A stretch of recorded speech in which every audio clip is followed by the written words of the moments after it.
all made and cinched down tight over your ears. So take it away, Dave and Mickey.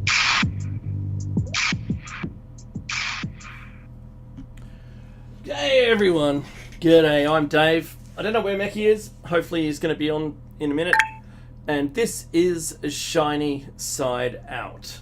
Broadcasting from Australia for Revolution Radio on revolution.radio, that is the home of fresh ideas.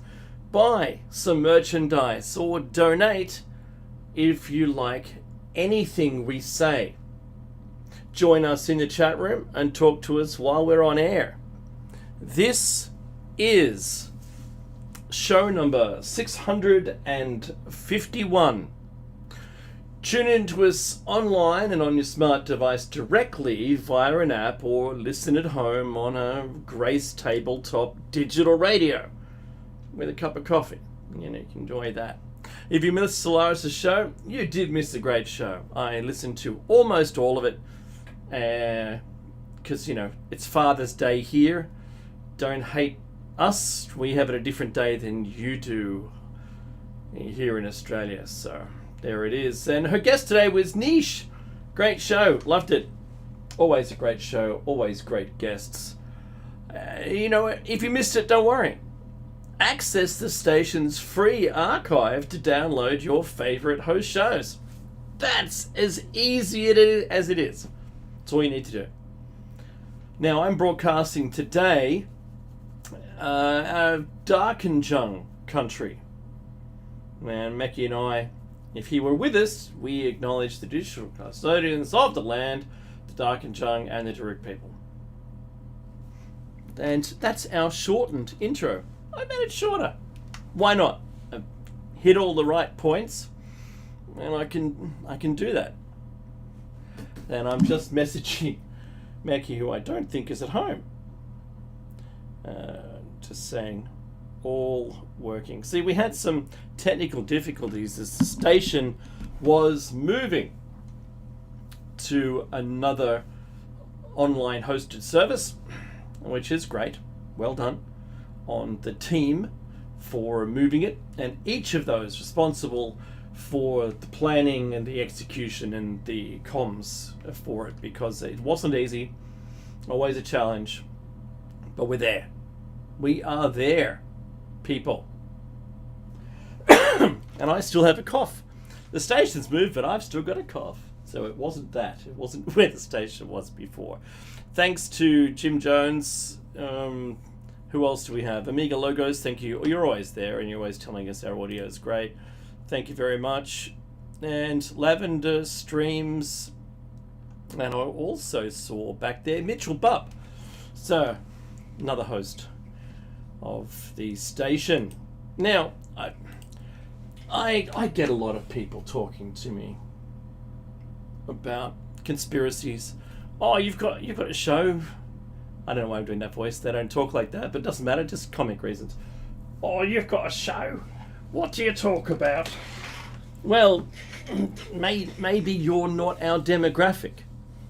You might have found us already if you were, because that's how we get new people, because, you know, word of mouth, and people talk to their friends at work and they go, oh, I heard this thing the other day. It's either on YouTube or live on air or however you listen to this station. Right? You can do it. There's lots of ways. And they say, well, someone said that you blah blah blah, or tell me about this conspiracy. It usually starts with the moon landing or JFK or 9/11 or something like that. And I'm going to tell you the same thing that I tell them. This isn't an official position. I don't know. What do I know? I'm a researcher. What I've learned through my research is, and also what I've learned over, this is the 13th year, I think, Mickey and I've been on air. What I've learned is that it's really dangerous to tell people what you currently know. Because they're going from a point of not knowing anything to jumping all the way through the path and all the stepping stones to get to you. That's really dangerous. That can break people. People just don't like that. It's not good. It's not good for their mental health, and they have to learn it the same way you do. So you don't teach, let's call it quantum physics, to first graders. You don't do that. Now, I'm not saying this is a complicated issue, just like it. But you need a basis to be able to ground yourself. Not like a bungee cord, but, there's safety mechanisms if you're going to climb a rock face. You've got to clip in every so often. They're the stepping stones on the ground. You do the same thing. You take one sure-footed step from one to another. Then you bring your second foot up next to it. Done. You've just advanced one stepping stone. And when people ask me, oh, Dave, what about JFK? I go, look, you examine it. Start from the beginning and understand one thing, the magic bullet theory. And then come talk to me. Let's just start there, because if you start there, then you'll realize the magic bullet was impossible, though it was determined for some reason by a court that it was the best answer. No, it was the convenient answer, which you learn if you do your research. You learn that that's the one they wanted, because that suited the Lee Harvey Oswald story, and then that made the whole thing disappear. Oh, it's done. There you go. The footage we all saw that was released 25 or 30 years after the event, the actual footage, shows none of it. There's actually a section that is being cut out for some reason. Just cut out. It doesn't exist. There are some copies of the original which now show the cut out part, because you see the Secret Service step down from protecting the vehicle, standing on the corners, a little platform to stand on. So they were there, and then they're asked to step down, and one of the guys, he even does his, he puts his arms in the shape of a W, going, what? It's a human response. I don't understand why I'm being told in my ear to stand down, but all right, I'll stand down. And then very shortly, there's an assassination attempt, because you can only imagine those people would have been in the way of the shot. So to make it convenient, that's what happened. Now, this is what you learn if you start with the magic bullet. But if I just said it was a CIA plot to get rid of him, I'm not saying this is true. I'm just saying if I started saying that, then the person's whole foundation that their whole lives might be built on is that the government's honest. And that's not going to help them. They have to learn this for themselves with their own research, and shortcuts don't help you. Shortcuts don't get you to the end result. So if I had a magic machine that I could send back my, I don't know what I've got, S22, Samsung. If I sent that back in time, or if you're an iPhone 12 person, right? I don't care.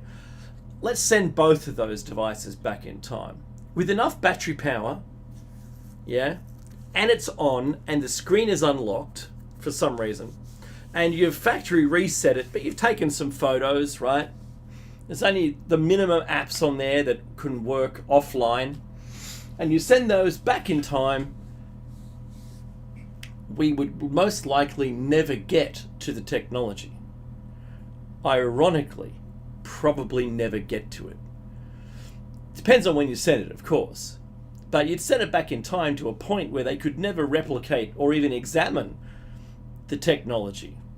Even the person receiving it might be killed as being a witch, or depending on how far back in time you go. They would never be able to retrieve the information off it. It would just be a standalone thing, and someone would try to get to it, and they get to it too soon. The money wouldn't be there. And then we all know that our entire civilization is built purely on if there's a profit, let's go down that lead. Now, clearly in the past, someone smart would look at the phone and go, gee, that's really good. That must come, from an avenue which was money-led. Because you can't get to this kind of, mega manufacturing processes to be able to have something, let's call it reasonably cheap. I swear the landed cost of, and I mentioned this in the last show anyway, landed cost. The landed cost of one of these phones is only about $100, a maximum. The elements on it are so mass produced, the cost is so low that the most expensive thing is probably the screen. And that's still nowhere near the $2,500 or some ridiculous cost that the phones are retail. Because they have to recoup their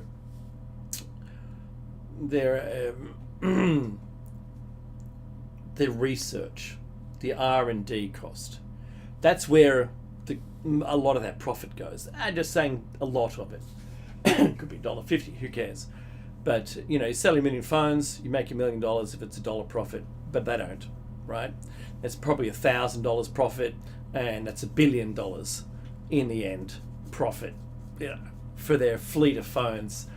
So it's definitely a money-making avenue, but if you were to try and make them too soon, you would never get to it. You couldn't reverse engineer it. It would just be a piece of magic, and you'd sit it in some glass box somewhere, and a wealthy person would own it. It would never happen. Never. Some of our best inventions that we have today, to be honest, started as science fiction, and people grew up with the science fiction believing the technology before it was existing. This dude, Meki, by mentioning me at the beginning of his show, when he knew I was listening to Solaris to capture my attention, that was a smart move. Well, I'm not Meki, I'm Dave. So just letting you know, JJ. All right, you have my attention. Let's see where this goes. Now, I appreciate you typing that into the chat room, but because the chat room is public, I'm allowed to talk about it. And if you want me to not say who you are, not a problem. I've just made you JJ now, right? So it's all good. And you don't even have to have your real name. And even if that is your real name, I apologize. But I'm not sure it is, because you've got a little icon at the end. It says, is it an R? Looks like an R, which would be a registered trademark. Good for you. So, sorry about that, buddy. Now, you start with, if the same person, instead of asking about JFK, for instance, was talking about... Oh, wow, I'll finish my thought process. Sorry about that. I just saw the message pop up. Now, the idea of flying through the air in a garbage can, I think I saw that on Dick Tracy, with a cartoon Dick Tracy, not the... if there was another one, if there was a cartoon strip, it wasn't that one. It was a cartoon on television that I saw when I was a kid. And they would fly around in these kind of like anti-gravity kind of like... I think it added the ability to be shielded by bullets if you could duck down enough, but then you could stand up and fly around and shoot. That's a weapons platform if I've ever seen it as a kid. You've got Jules Verne, you have submarines, you've got space flight. There was a lot of that before we had space flight. The moon, we have rockets. Well, let's just design something. And the design before we actually made rockets ended up being the exact format that the rocket was and the way it landed on its butt. The exact format. Now, that's extraordinary. There's even a movie, now I've talked about this in the past, but the movie is that the government didn't have enough money to do the research on their own, and realized that, and went to the richest guy who was an entrepreneur and asked him, can you give us some rockets that, get us off the planet. And he goes, what, you're going to pay for it, right? He goes, no, you do all the R&D, and what we'll do is we'll purchase the finished product off you, and then we'll use that. And it's like, sure, okay. And so he does. The first thing he makes is a rocket in a traditional rocket sense. I think this is the 40s or 50s, and to me it seemed like the story of Elon Musk. When I rewatched it, and I can't remember the movie title to save my life, and I'm sure it's on YouTube, because I like to watch these 40s and 50s, not 60s, 40s and 50s space travel, sci-fi. They're all in black and white, and they're a lot of fun because they had no idea. Their designs were maybe a little submarine-esque or aviation-esque, where they drill holes in large steel plates, but still it was steel, it wasn't aluminium, and you can hear it if they hit it or knock it in the scene. It's really funny. And they didn't understand about gravity, or low Earth gravity, or no gravity, no pull. So their spaceships, while they're in space, they're just standing up like they're on the ground, experiencing all the gravity, and they're sleeping, and when they take off they kind of lie down on these beds and strap themselves in, which is pretty good, but they're lying flat. Yeah, and they're not in control of anything. Everything's automatic. So we're kind of not there. And we sit people in chairs, in comfy chairs. Now, we don't lie them back as much as we used to in the early days of spaceflight. We do lie them back, but I think they're at like 20 degrees or something.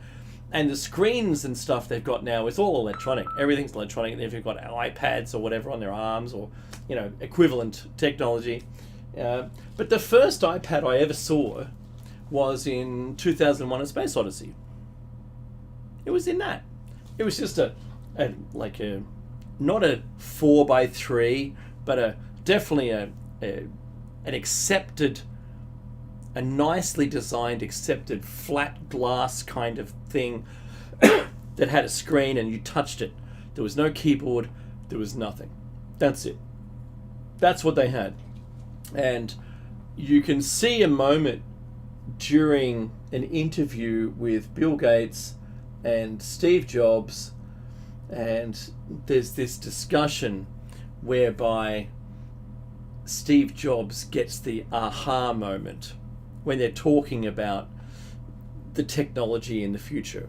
And one of those was referenced back to A Space Odyssey and this device. And they don't call it. It's a computer, but they don't reference it specifically. But you can see this in his mind. Aha!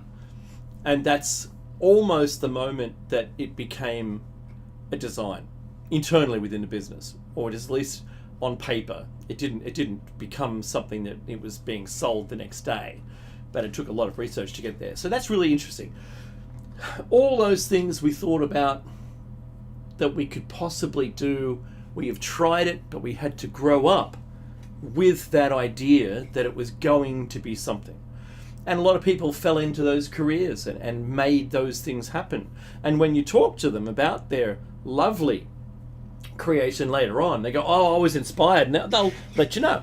I was inspired by Jules Verne. I was inspired by 2001: A Space Odyssey or Star Wars. Or the only thing we haven't finally got, and it's announced to anybody, is, like, publicly, anti-gravity and force fields. I've seen research papers where they talk about effectively creating some kind of force field, which is really interesting. We have some air blast deflections, say on Humvees in the military for side intrusion, RPGs. It can deflect them down, in a 100th of a second. It's like I saw some stuff from maybe 15 years ago. Whether or not they ever went into production is another thing. It's going to be a cost thing. And whether the Americans, because usually America is on the forefront of tech. A lot of hypersonic missiles are now being touted in the opposite, with enemies, for instance, but I know that there is some tech that's being tested still. It went on to the drawing, back to the drawing board, and then came back off into a prototype, and then maybe back to the drawing board again. But needless to say, I think 2027 or 5 or something is when some of that hypersonic US stuff will go into production, mixed or retrofitted, which is pretty good to see. But okay, so that was started with JFK, that whole conversation stream, and I want to bring it back to, say, moon landing. And I watched it when I was 2 years old, the moon landing, sitting in a bucket with an ice cream container on my head, watching the live broadcast at 2 years old. So says my late mother. She told everybody that she ever knew about this, and I remember it from that. I don't really remember watching it. My brain can assemble it from all of the stories, and there's a difference between remembering it directly, right? I just want to say that. So, having watched it live or in hideously poor quality, I couldn't imagine having to watch or endure watching anything at all today ever in such bad quality. We have TV, well, then we had TV aerials, and TV aerials, a plane flew over and you got ghosting, and the ghosting would come in and disappear. When I grew up for the majority of my life, like 20 years at home, I noticed that we had such poor quality, there was always a ghost of the true image on screen, laterally left or right of the main person, which your brain it just needed to get rid of those. So you didn't see them after a while. I remember how poor the detail was in our television broadcast. Even though in Australia we had, I think, was it 43 lines or something? And I think America's 20 something lines, 28 lines. I forget the math around it. But our television was meant to be better, but it really wasn't. And we had such poor areas to live in, and I mean for TV broadcast quality. And it wasn't until I didn't realize how good everything was until I had a job at one of our TV studios. I was doing a PC rollout for a Unisys, it was actually, and this was Channel 7. And I'd always loved the magic of television. My mother used to write television commercials. She used to write the copy for radio commercials that moved into television commercials. And she knew about the magic of television when I was really young. And I had no idea. Nothing at all is what you see. When you see it on TV as the fourth wall, you don't imagine that none of it's real. You just make the assumption that everything you see is real. All the rooms are the way they are, and there's a room behind the room you see, which is that's never true.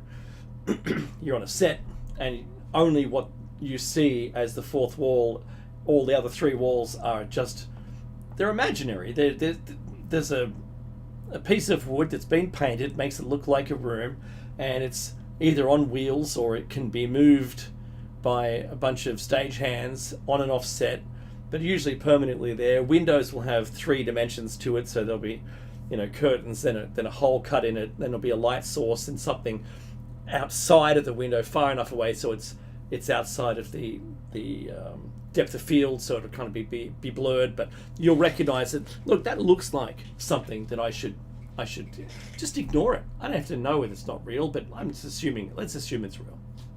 So so the magic of television changed me a lot. It changed my perception of everything and how poorly everything was being viewed by the public. When I saw inside the television studio, I saw the screen that showed what was being broadcast. And the quality of that broadcast was exceptional. It was better than the 4x3 rubbish that we had. It was still 4x3, but it was clearly a better resolution than we were able to receive. And I went, wow, I wish there was another way of being. And this was the beginning of the internet, of course. And we didn't have the bandwidth to be able to accomplish it back then. Sadly, because that would have changed everything. It would have made us question some things that we've learnt since. So, in A Funny Thing Happened on the Way to the Moon, that English documentary, the team was sent some tapes which were filmed in low Earth orbit, meant to be on the moon mission, and that changed my perspective of just how we might have been fooled. And I say this. So, if someone asked me, Dave, did we land on the moon? I'll say yes, straight away. But I don't think we did it in Apollo 11. I'm just going to say, that's my, brutal honesty, right here, I'm going to say that straight away. Because of that, what was in those cans that was sent to that English production company, which they copied and they used in their feature. They grabbed some pieces that they didn't think was there. They believed they were doing a true documentary, but when they opened up the cans, they discovered an amazing difference and it shook them to their core that they could possibly ever be lied to, and it generated so much intrigue and disbelief in what the narrative was that it was shocking. Now, if you haven't seen it, see it. I think it's called A Funny Thing Happened on the Way to the Moon, and there's a YouTube version of it. You can watch. It's free. Don't get annoyed with yourself by having to watch something illegally. It isn't. I think they've put it up themselves, so don't hate us. But it shows them in low Earth orbit, and they make the termination line of the Earth by looking through the porthole, the Rand porthole, and putting a piece of cardboard up against the window. And it is the correct three of them in the module, and it's disappointing because should they have failed, it would have meant Russia could have won, and I think that cemented the win. Well, it definitely cemented the win, but I think they still went after. Now, all the other stories you hear about Buzz saying, on the medical channel, they're on the side of the crater, but we don't have the actual audio. It is hearsay, but it does support the original narrative, which is great. Apparently, Buzz and what's his name? They'd swapped suits by accident. They put the wrong suit on when they were doing their exiting the lunar module and going, because who had the camera and who didn't have the camera was confused because the name badge on the suit wasn't the actual correct person. So what we see as the first person coming down the ladder is actually, it's Buzz's suit that's coming down first. Is that crazy? And no one ever mentioned it until it was pointed out. And they went, I don't know, said we put the wrong suits on. Those suits cost more than $1 million, right? And they're custom made to the person. 100%. They're not just, you don't just pick it off, you're a size such and such, here you go. No, they're actually tailor-made to the person. So that brings up a whole new bunch of problems, straight up. And the other is the footprint with the tread, which doesn't make sense because the suit that's in the Smithsonian doesn't have the tread on the foot, but they go, that was a booty that you put over the top. Well, where's the booty? Where is it? You tell me where it is, because you don't have it. And let's support the narrative, shall we?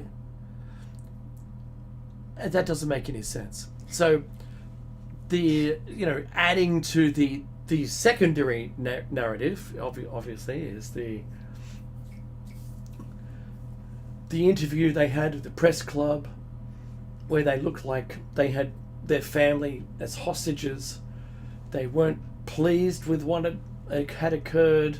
They don't show any signs of joy. They can't even answer half the questions. They, did you see any stars? Because on Earth, we look out, and we're hindered. We can't see all of the stars and the colours or anything like that of space. We can't see it. We have atmosphere. We have light pollution. If you were to view it in space, for the 3 days they went there, they would have been in shadow at some point. Just saying, they would have been able to see quite clearly, even with some curiosity and some downtime. Hey, look out the window. Look at that. That's pretty cool. Look how many stars you could see. And they go, I don't recall seeing any stars. Yeah, there's none. Yeah, what? And there's even a point where one of them nudges the other one in the ribs to get the right answer. Like, you can just remember, you got to stay on cue here and say all the right things. Otherwise, who knows what's going to happen. So, one of Meki and mine, our favourite movies of all time, is Capricorn 1, where it was written, not saying it's real, but it was written about a Mars mission where 3 astronauts went up, but they didn't really go up. They were filmed in a hangar in the middle of the desert, pretending to be there. But unfortunately, on the return, the spaceship that they flew, the module burned up on entry, and therefore they couldn't be alive anymore. It would have been awful. Just awful. They would have been dead. But in fact, they were alive. So one of them escapes almost successfully. I think 2 of them are killed, and the other one makes it. But the Secret Service and the FBI, CIA, everyone is after them. All the agencies are after them to try and exterminate them so they don't tell the truth. And I think I won't spoil it. But anyway, I probably have already spoiled it. Let me see. I do have something for that. There we go. If you're watching this on YouTube, I've got a little spoiler alert button that I can press. So, if someone asks, did we go to the moon? And I'll just say one thing. Something funny happened on the way to the moon. Then you tell me. And I say, I always believed we went there, but maybe we didn't in Apollo 11. And of course, then you've got, Buzz and what's his name? Armstrong, not wanting to swear in the Bible that they went. Why? Why not perpetuate the truth or a lie just by simply swearing in the Bible? I mean, what's that going to do to you? Is that going to harm you if you were to do it and you were telling the truth? Hence the guy getting punched in the head that was attempting to get this from them. Does that fit the narrative of them going? No. Right? No. Armstrong's comment also about the truth's thin veil, he says to a bunch of university students. What is he really talking about? No one ever worked it out. He's talking about their future, and all you have to do is lift up the thin veil of the truth to find out what's beneath. And maybe he was talking about his misadventure to the moon. Maybe he wasn't. It's possible they just stayed in low Earth orbit and returned to Earth, and voila, whoever was doing the filming inside the studio to make it look like it was all happening. There was even a story that was questioning why wasn't there any dust anywhere on the legs of the LEM, or the lunar module, when they filmed it. And how come it took off so weird? It didn't create a whole bunch of dust or whatever. And apparently there was some kind of failure that I'd heard of which explained it. Now that has kind of disappeared again. was out for a while when they really were needing to back up their story that we really went, and then it disappeared, where they had to flood the area between the lunar module and the landing section to be able to make it kind of blow up and go upwards. So yeah, look, because it leaves too many gaps, and the gaps are filled with imagination. That's the human condition. We do that. It doesn't matter who you are, you do it. You try not to do that. You try not to imagine anything else other than what you can find, what proof you have, and what makes the story and what doesn't make the story. And remember those piles. They're really important. You might have to pluck something out of the doesn't support the narrative story if you find new information. And as a researcher, that's what you do. I'm not going to tell you otherwise. I don't say, look, try and find a reason to doubt something and then find all the supporting evidence that leads you there. No. So look at everything in its entirety and don't throw anything away. Be sure of what you say before just be sure, be very sure of how you approach it and how you maybe publish your results. So I still have the question. I don't know. I can't say we did or we didn't. I wasn't there. The amount of people... Oh, that's right. The amount of data, it's all gone. Oh, we deleted the tapes. I love that. And then mistaken NASA employees have said on air, and you can find these quotes, I know we don't have the technology anymore to go there. Well, don't we?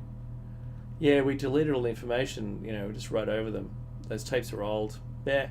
So if they were that old, why didn't you make a copy of them and sustain them? Why didn't you do any of that? So the story is very thin. It sounds great when you only look at 3 or 4 points. Yeah, that's true, Mitchell. He said David Knight doesn't even believe the moon landings anymore. Yeah, I stopped believing them.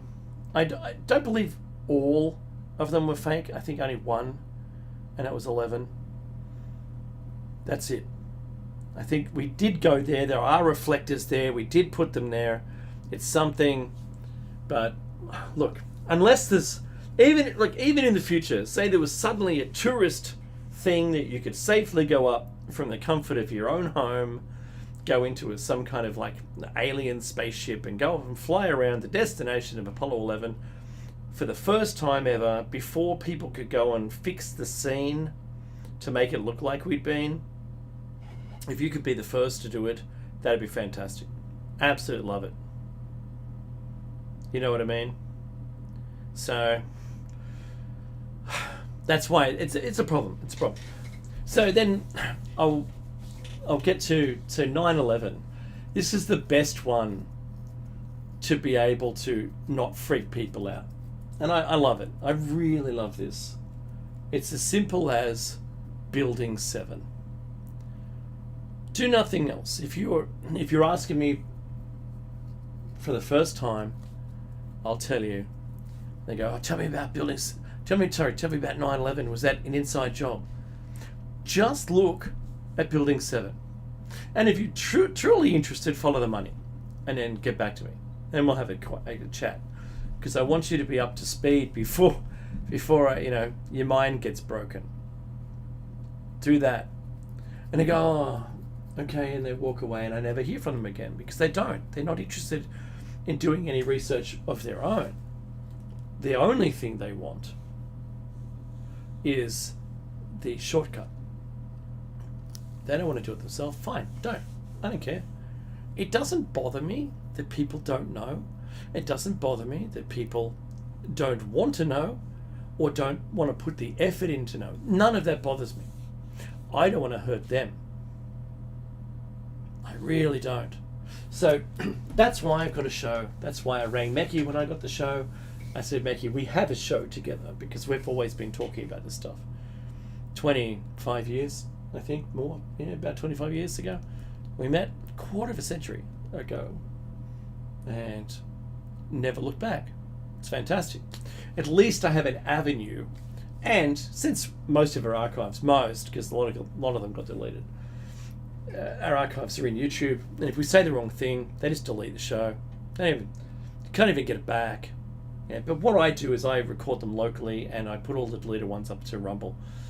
So if you're ever interested in looking at, just look for Shiny Side Out on Rumble, and you'll find a few of our shows that we had copies of that were deleted for whatever reason. You can listen to them there in their entirety, and then discover for yourself. Comment and say, that show should not have been deleted. We aren't doctors. We're not scientists. Although I love science, I'm not a scientist. I like being able to look through their meta studies and determine what science is currently investigating or have determined in a group of studies, not little tiny isolated ones, where, I'm making a joke of this, but if I continually poke my friend in the arm in the same place, it's going to end up hurting. First poke doesn't hurt, second doesn't. 20 in starts to hurt, 100 in, and they want to hit me. It's never happened. I haven't done it. But that's the way you've got to approach science. You've really got to get into it to be able to see the results. You can't keep doing the same test to see the same answer. You have to do something different, right? And I know I gave you the example of poking someone in the same place, but you're emphasizing the point, and the human body starts to try to use inflammation to try and settle it, but you're just making it worse, and it makes it softer, and it makes the pain worse, and it's cumulative. So that's not a good thing. Don't do it to people, please. So since I'm not a doctor, I'm not a medical physician, I'm nothing. I'm just a person. I'm a researcher. I'm an IT person, and if anyone's interested in an enterprise architect, that's me. I can do my work without talking about any of this. And I designed for some of the largest companies in Australia. I'm just currently between roles, so hoping to pick up something pretty soon. Otherwise, I'll be destitute. So, mentioned 9/11 Building 7, and they go, "Oh, what about all the people?" Don't care. Your government has killed more people by sending them to war than by any other act, and nothing else matters. We've already understood that the American government had, not specifically the president or anyone, these are maybe deep black projects or projects that needed answers. And there was one of them where I think it was it either Phoenix or Detroit? The building tops had these fans with gases that were leaking out to see what would happen to the populace if these toxic things were released. Like, who does that even? Oh, that's right, governments do that. That's right, yeah. So Montauk, top secret programs, they will do stuff. They won't tell us. We have forever chemicals now around the entire planet, in the rain, in the snow, in the drinking water. It's there. We can't ever get rid of them. They're there forever now. Thank you. Hence the term forever chemicals. Did any of that ever come to the attention of anyone important enough to do something about them before they became the problem? No. Right? Some business owner who decided the best outcome was to wash all of their bad chemicals they couldn't get rid of into the rivers. Let's just do that. And I'm looking at you, whatever the company was that made all those batteries all those years ago. So, enough money and convincing power was all that was needed to be able to convince a government to allow it to occur. Some council or local district, someone somewhere approved it. So they did. They didn't do it illegally. They did it while it was legal. They made it. They stopped it from becoming illegal to be able to do it forever, whatever they wanted. And then suddenly, as the EPA in America, of course, started to crack down on it, it's like, hang on, do you know that much lead in the water is really bad for everybody? Oh, and the sea life? Yeah, we should maybe investigate what's causing that. Oh, it's that company, that one, who's just been dumping all their rubbish into the river. Yeah. Oh, but we're allowed to do it. Well, you can't do it anymore. What are we going to do with all the rubbish? Ask the company. So we're where we are now because of all of those things that were allowed, even obfuscated from conversation, when agreements were being signed. No one read the details. Just like we don't read EULAs anymore. We don't go anywhere near them. Oh, how? This is like 30 pages long. I'm just going to hit OK. Surely it's okay. They wouldn't do anything to us. That's the wrong attitude to have. Yeah, they would. If you read, say you wanted to sign up for a Gmail account with Google. I don't hate Google. I don't hate them. Everyone does it. But just as an example. That's great to hear. Avoiding hate is a positive step towards that's very funny. Healthier relationships in a more peaceful world. Would you like to talk about something else? No, I Do you wouldn't. have any Thank other you. Thoughts about this topic?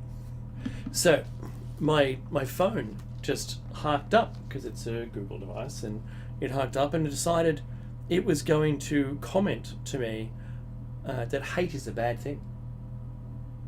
So, the world we live in, we just got through August 29th. That was the Skynet day. That was in Terminator 2, I think. That's when Skynet becomes sentient and we're all destroyed by the afternoon. Whew. It's another August 29th we've avoided that. So I wonder at one point, and my friends now are talking about this, that I mentioned those things to lead up to this, and this is AI. At what point will it have been a bad idea to create AI? I wonder. So I've asked Claude.ai. You can go to its website. You can just log in, and apparently it doesn't. It's now restricted, right? It can't just tell you whatever it wants, or whatever you want it to tell you. Yeah, it is hamstrung by policy, and it's a very good idea to do that. But we all test where that is. We test the edge. Like a comedian testing a room to see how the room is balanced by some very light jokes and some very questionable jokes, and they'll dance over the morality line in their approach to testing the audience. Like, say you put a coin under a piece of paper and rub a pencil backwards or forwards, you can actually make the outline of the coin to some really good detail. But that's what they do with the morality line, and they discover where the audience sits on subjects, and then they've got a set that can be modified by how they've determined the audience to receive it. So every show could be slightly different depending on the balance of morality. That is what we're doing currently with AI on a personal level. We don't just ask it for things that are off the shelf. We ask it specific things in certain cases about how it approaches something, or what does it think about this, or what should I do about that, or what would you do talking to the AI? What would you do, and what is your belief or opinion about a specific thing? It could be pollution or overpopulation. It could be, carbon or the Earth's temperature. I don't care what you call it. Is Apophis going to hit us? We're doing what people do to me. Oh, Dave told us about Apophis. Good on you. 13th of April, Friday the 13th of April. 2029 is going to come flying by. Will it? The only question is, it's not going to hit us, but will it keyhole and come back on April 13th, 2036 for an impact or not? Will its path be altered just enough so that it becomes an impact on the next flyby? It's orbiting the sun in the same way we do, right around its full path, the Earth's path, but it's just off to the side a little, but it does cross over our path. And if it happens to do that just enough, yeah, we're all in for it. So if that were the motive, if the impact was the motive for every one of the conversations, so the seed bank, underground bases,